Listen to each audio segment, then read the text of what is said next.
నమస్కారం గురుగారు. శ్రీమాత్రి నమః.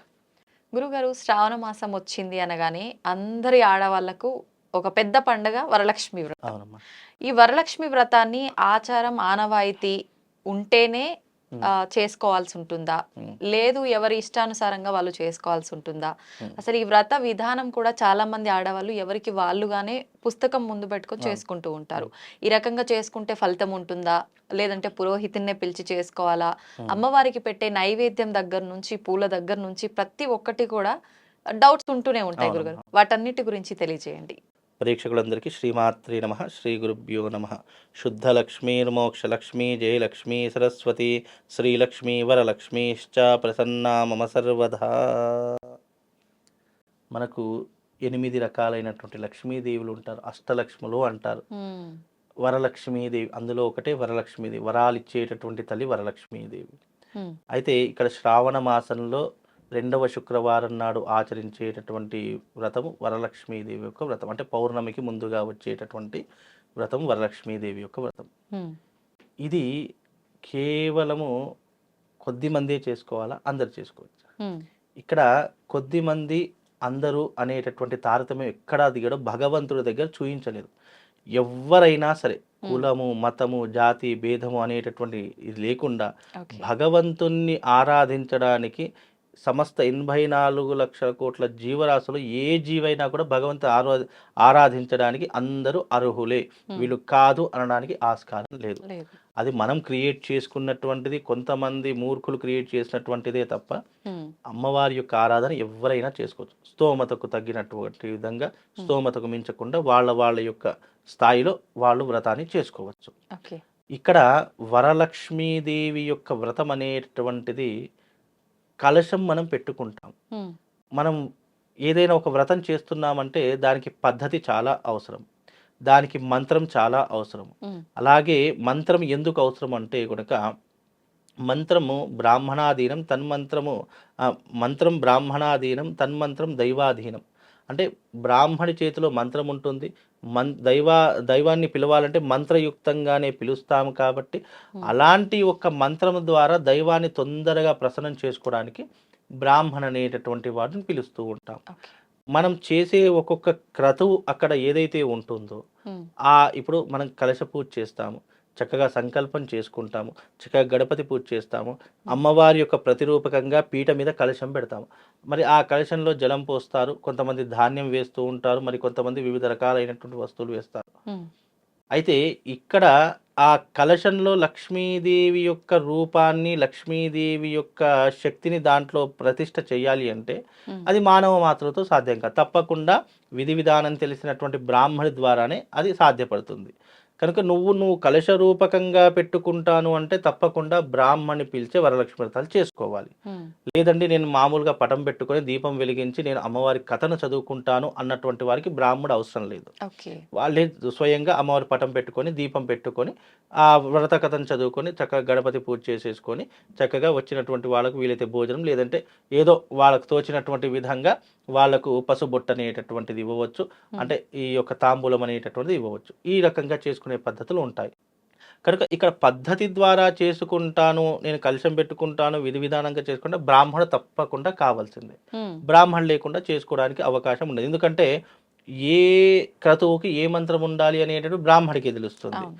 నువ్వు దాని యొక్క కథను మిస్టేక్‌గా చదవకూడదు. ఇప్పుడు చాలామంది బుక్కును ముందర పెట్టుకున్నంత మాత్రాన పర్ఫెక్ట్‌గా చదువుతారు. అక్షర దోషం ఎప్పుడు కూడా ఉండదు. హ్మ్. దేవతా ఆరాధనలో అక్షర దోషం ఉండకూడదు. అది ఓకే. మొట్టమొదటి నియమము. అక్షరం గనక మారితే అక్కడ దాని యొక్క తాత్పర్యం కూడా మారిపోతుంది. కనుక అందుకే ఏదైనా కూడా బ్రాహ్మణయుక్తంగా చేసుకుంటే మీకు పుణ్యము, పురుషార్థం 2 దొరుకుతాయి. అలాగే బ్రాహ్మడికి ఉన్నటువంటి ఏకైక ఉపాధి వ్రతాలు, పూజలు, నియమాలు, నోములు చేయించుకోవడమే కాబట్టి హ్మ్. బ్రాహ్మడికి కూడా పోషణ అందించడానికి నువ్వు ఒక దాంట్లో పాత్రులవుతావని చెప్పేసి ఈ విధమైనటువంటి పద్ధతిని ఆచరించాలి.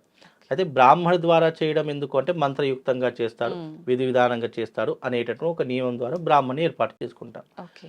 ఇక దీనికి అనేక రకాలైనటువంటి నియమాలు. చక్కగా పీటను పెట్టుకుంటాము. ఆ హ్మ్. రోజున చక్కగా ఒక దారాన్ని తీసుకొని దానికి కథ చెప్తున్నంత సేపు 21 ముడులు వేస్తూ ఆ యొక్క దారాన్ని చేతికి కట్టుకుంటూ ఉంటాము. ఇది ఈ నియమాలన్నీ, ఈ పద్ధతులని ఎందుకండి అయ్యా అంటే గనక ఇవన్నీ సనాతన ధర్మంలో ఒక పాజిటివ్ ఎనర్జీ లేదా ఒక దేవతా శక్తి మన ఇంట్లోకి ప్రవేశించడానికి ఇది ఒక అనువైనటువంటి మార్గం. ఇప్పుడు ఒక వ్యక్తిని పిలవడానికి పేరు ద్వారానో ఏదో ఒక మన దాని పిలుస్తాం. పిలుస్తూ ఉంటాము. అవును. అలాగే భగవంతుని యొక్క శక్తి నువ్వు పిలుస్తున్నప్పుడు, భగవంతుడు నువ్వు అతిథిగా నీ ఇంటికి రమ్మని పిలిచినప్పుడు, నువ్వు ఆయనకు చేసినటువంటి కనీస మర్యాదలు చేస్తే, ఆ భగవంతుడు సంతృప్తి చెంది నీకున్నటువంటి కాస్త కష్టాలను దూరం చేస్తాడు అనేటటువంటి ఒక నమ్మకంతోనే ఈ వ్రతం అనేటటువంటిది ఎక్కువగా ఆరాధన చేస్తుంటాం. అంటే ఈ కలియుగం కాబట్టి, ఈ కలియుగంలో అమ్మవారిని తప్పకుండా చేసుకోవాలి, అమ్మవారిని నువ్వు తప్పకుండా పూజ చేసుకోతుంది కదా, ఇవన్నీ చెప్తే చాలామంది మూఢనమ్మకం అని చెప్పి కొట్టేస్తున్నారు. ఇది మూఢనమ్మకం కాదు, నీ జీవితాన్ని వృద్ధి చేసుకోవడానికి. ఉమ్. ఇప్పుడు ఈ ప్రపంచంలో డబ్బు లేకుండా ఏదీ కాదు, అన్నిటికీ ధనమూలం ఇదం జగత్ అన్నట్టు డబ్బే అన్నిటికీ మార్గం. అలాంటి ధనాన్ని ఇచ్చేటటువంటి లక్ష్మీదేవిని ఇంటికి పిలుస్తున్నావు అని అంటే నువ్వు ఎంత ప్రత్యేకంగా ఉండాలి, ఎంత ప్రత్యేకంగా అమ్మవారిని పిలవాలి అనేటటువంటిది నీ శక్తికి నీ ఊహకు మనం వదిలేస్తాం. అలా అమ్మవారిని పిలిచేటటువంటి సమయంలో అమ్మవారికి ప్రతి కైంకర్యం కూడా భక్తి శ్రద్ధలతో జరగాలి. అమ్మవారికి ఇచ్చే ప్రతి పుష్పము పూలమాల ప్రత్యేకంగా ఉండాలి. చక్కగా ఆ అమ్మవారికి చేసేటటువంటి ఎందుకంటే అమ్మవారు ఎంత అలంకరణ చేస్తే అంత సంతృప్తి అవుతుందట. అందుకే అమ్మవారు కానివ్వండి, విష్ణుమూర్తి కానివ్వండి, విష్ణుమూర్తి అలంకార ప్రియుడు అని చెప్తూ ఉంటాం. శివుడు అభిషేక ప్రియుడు, విష్ణుమూర్తి అలంకార ప్రియుడు.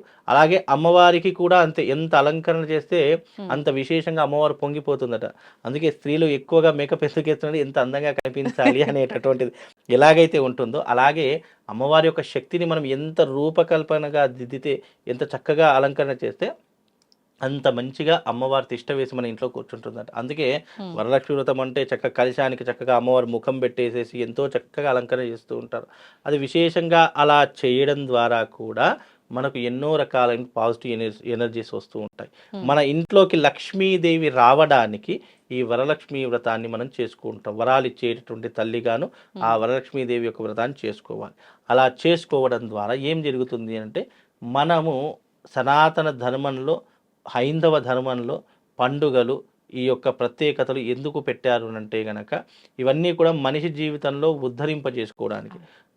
సమాజాన్ని, మన పక్కనింటి వాళ్ళని ఎవరు మార్చలేరు, అదైతే శాశ్వతం. అది ఎలా ఉంటుందో అలా. కనీసం మన జీవన విధానంలో మనకంటూ ఒక ప్రత్యేకమైనటువంటి స్థానాన్ని సంపాదించుకోవాలంటే దానికి ఏకైక మార్గము దైవారాధన ఒకటే మార్గం. అలా చేసుకోవడం ద్వారా మన జీవితంలో ఎన్నో రకాలైనటువంటి సమస్యలను అధిగమించేటటువంటి శక్తి ఆ తల్లి మనకు అందిస్తుంది. వరాలు ఇచ్చేటటువంటి తల్లి వరలక్ష్మి కాబట్టి ఈ శ్రావణ మాసంలో విశేషంగా ప్రతి ఒక్క స్త్రీ, ప్రతి ఒక్క ఇది కేవలం స్త్రీ చేసుకోవాల్సింది కాదు, డబ్బు అందరికీ అవసరం. స్త్రీ చేసుకోవచ్చు, పురుషుడు చేసుకోవచ్చు, దంపతయుక్తంగా కూడా చేసుకునేటటువంటి అవకాశాలు ఈ వరలక్ష్మి వ్రతానికి కల్పించడం జరిగింది. కనుక ఈ వరలక్ష్మి వ్రతం ఎవరైనా చేసుకోవచ్చు. మీకు ఇంట్లో అవకాశం లేదు అంటే ప్రతి ఒక్క ఆలయంలో కూడా ఆ రోజున వరలక్ష్మి వ్రతాలు జరుగుతూ ఉంటాయి. కనుక మీరు కూడా అక్కడికి వెళ్ళి సామూహికంగా చేసుకున్నా కానీ అదే పుణ్యం కలుగుతుంది. ఇక్కడ మనస వాచ కర్మణ త్రికరణ శుద్ధితో చేసిన ఏ పూజ అయినా సరే, భగవంతుడికి అయ్యో నేను ఈ పుష్పం తీసుకురాలేదే, అయ్యో భగవంతుడికి నేను ఇది తీసుకురాలేదే అనేటటువంటిది ఏమీ లేదు. నీ మనసే పుష్పము, నీ యొక్క ఏకాగ్రతే అమ్మవారికి సకల కైంకర్యాలు. కనుక నువ్వు ఏకాగ్రతతో చేసేటటువంటిది ఏదైనా కూడా అమ్మవారి భక్తితో స్వీకరిస్తుంది. కనుక ఈ రకమైనటువంటి పద్ధతిని ఎవ్వరు ఆచరించినా వాళ్ళకు తప్పకుండా వరలక్ష్మీదేవి యొక్క అనుగ్రహం తప్పకుండా కలుగుతుందండి. నైవేద్యాల విషయానికి వస్తే అమ్మవారికి ఏ నైవేద్యం అమ్మవారికి విశేషంగా పులిహోర పెట్టవచ్చు, చక్కెర పొంగలి పెట్టవచ్చు, దద్దోజనం పెట్టవచ్చు, గారెలు పెట్టవచ్చు. విశేషంగా ఆ రోజున శనగలు ఎక్కువగా పెడుతూ ఉంటారు. శనగల ప్రసాదం ఎక్కువగా ఆచరిస్తూ ఉంటారు. శనగల ప్రసాదం, అరటిపళ్ళు ఎక్కువగా పెడుతూ ఉంటారు. బెల్లము, పుట్నాలు ఇలాంటివి ఎక్కువగా ఆచరిస్తూ ఉంటారు. ఏదేమైనప్పటికీ ఆ రోజున పెట్టేటటువంటి ఏ నైవేద్యమైన విశేషమైన మన శక్తి అమ్మ. ఇప్పుడు ప్రత్యేకంగా ఇదే నైవేద్యం అని చెప్పడానికి ఆస్కారం లేదు. అమ్మవారు మనం భక్తితో ఏది సమర్పించినా తింటుంది. అందులో విశేషంగా ఆ రోజున శుక్రవారం కాబట్టి వరలక్ష్మీదేవికి ఇష్టమైనది పులిహోర చాలా ఇష్టం అమ్మవారికి. అలాంటి పులిహోరను సమర్పించినా కూడా విశేషమైనటువంటి పుణ్య ఫలితం కలుగుతుంది. కాబట్టి నైవేద్య విషయాలలో మీకు తోచినది పెట్టండి. ఏ పళ్ళు పెడతారా, పాలు పెడతారా, ఏది పెడతారా అనేటటువంటిది మన శక్తి. ఇప్పుడు ఉన్నవాడు బంగారు పళ్ళెల్లో పెడుతుండవచ్చు, లేనివాడు మట్టి పళ్ళెల్లో పెడుతుండవచ్చు. ఏమి పెట్టినప్పటికీ కూడా నువ్వు ఏదైతే పెడుతున్నావు అది భక్తిపూర్వకంగా అమ్మవారు ఉంది అని విశ్వాసంతో పెడితే ఆ నైవేద్యం ఎలాంటిదైనా అమ్మవారు స్వీకరిస్తూ ఉంటుంది. కనుక అమ్మవారి యొక్క నైవేద్యం పులిహోర, దద్దోజనం, చక్కెర పొంగలి, ఇలా పళ్ళు, పాలు ఏదైనా అమ్మవారికి సమర్పించవచ్చు. పర్టికులర్‌గా ఇదే అని చెప్పడానికి ఏమీ లేదమ్మ. పూర్వకాలం చెప్పేటటువంటి వారు. కానీ ఇప్పుడు అవన్నీ చెప్పామనుకోండి, ఆ పెట్టేటటువంటిది కూడా అయ్యో! ఇది లేదు కదా! సరే ఏదో ఒకటి పెట్టేద్దాం అని చెప్పి నెగ్లెక్షన్ చేస్తారు. అవును. కాబట్టి ఇది, అది అని కాకుండా నీ ఇష్టం వచ్చిన నైవేద్యం పెట్టండి. హ్మ్. తప్పకుండా అమ్మవారు స్వీకరిస్తుందమ్మ. ధన్యవాదాలు గురుగారు. చక్కగా వివరించారు. శ్రీమాత్రే.